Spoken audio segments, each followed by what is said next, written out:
Good afternoon, everybody. It's about 4:30. Real quick visit over here on a Wednesday. What's it, 20th, 21st, 20th of March. So I was able to get upstairs and find the black car's prop rod. And there's a couple differences here. So one, if you can see, probably the most obvious one is that big on the right prop rod portion there, the big bend. Dorothy's original one didn't have that. The other big difference is the length of that guy. That's another inch or so, 2 inches almost, and a little bit longer. This prop rod is not quite as in good shape in here. It's a little beat up, but it's got like a different connection here. That's like a fixed thing. So maybe somebody made this portion over here. The weld is definitely different looking. So who knows what's going on there. But anyway, I'm going to go ahead and put it on Dorothy here and see if there's any difference. Alright, we're going to see if we can recreate this here. I've got the camera set up. I don't know how well we're going to be able to see this. Put it like this, actually. So hopefully that we can catch where the prop rod's going to run in here. Like I said, I'm not sure if I'm going to be able to get all this or not, but I'll try.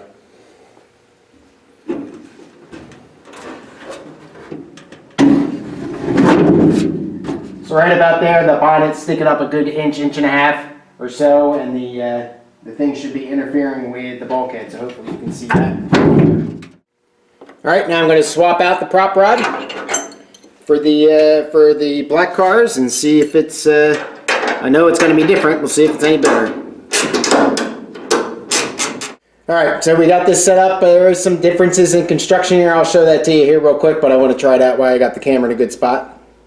So we have this set up, and we'll kind of cross our fingers here and see what happens.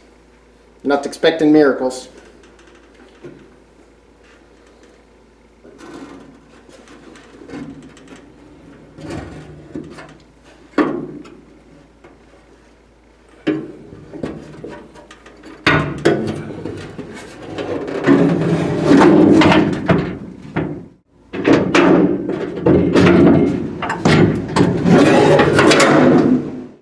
Alright, well, the thing definitely sits flat.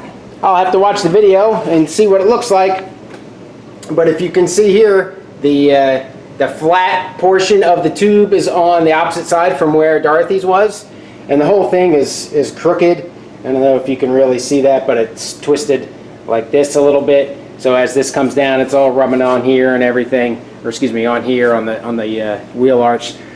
So I need to straighten that thing out. However, I think if I can straighten it out, this is pretty stout tubing, but this it definitely works. So if I can take care of the rubbing problem, I put a little nut in there to try to space that out, but I don't think I can really go too much further. And again, I'm not sure if somebody repaired that one or what it was, but it's definitely different. Now you can still get these from Rimmer Brothers. You can get the two pieces, so I'll do that as a last resort, but we'll see if we can get it cleaned up and fixed. So that's nice to know.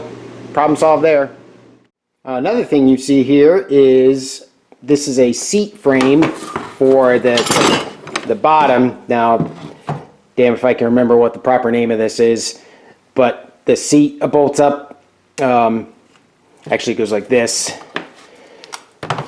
The seat bolts up here, so this would be the passenger side. Seat bolts up here so it can flip up, and the little clasp would catch in the back here. And obviously, there's the little adjustment slide. Now I have a scary thought, and I seem to remember buried in my thought somewhere that the new floors and the bolt holes for the older seat frames did not align. Now I went up into the attic last night, like I had mentioned, to get the prop rod and came across the seat frames. My mind started racing. I'm like, that would be incredibly horrible. So I'm going to go take this over there right now and try this little fitment out. And if you hear a blood-curdling scream, then you know that these holes don't line up. Ah! This isn't even close. So not only do the holes not line up lengthwise, I don't believe, but you can see how much wider. There's the hole you can see how much wider those bolt holes are than the seat rail. I don't know which holes are right now. All 4 of them can be off. So that's horrible. I'm pretty sure the black car's floors are intact. Actually, I had my original floors back there. Let me grab those real quick. Man, I really wish I looked at that. So here's the original floor, Swiss cheese floor. So you got 2 bolts, holes over here, just captive nuts underneath. They're welded. 2 over here. It's about 38.5 centimeters, center to center. And then the current floorboard is a little bit different than that, but I don't think, hopefully it's enough to, it's about 38.4, 38.3 or so centimeters center to center. Hopefully it's not too much. But then you can see here that this stamp is extra wide, and these are obviously 38.5 or so center to center, but this bolt needs to be moved over about 3 or 4 centimeters. If you look at the original floor pan, you can kind of see that the depression here, the cutout is not anywhere near as wide. I'm going to measure center to center on the bolts and see what they look like. Yeah, so bolt hole to bolt hole from right to left there is about 29.5 centimeters there, and about 32.5 centimeters across there. So there's definitely room to put the bolt hole in, obviously, but I got to put the bolt hole in. Why do I care? Well, because I raptor lined underneath and all that other stuff. Thankfully, it's the ones on the ends, so maybe it's not going to be too bad.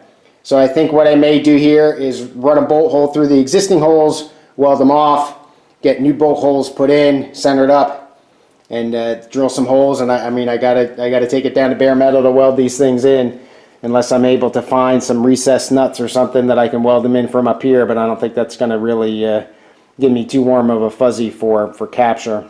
Any ideas on that would be appreciated. That may not require welding and grinding away all that raptor liner, but I don't, off the top of my head, I don't see how I'm going to do that.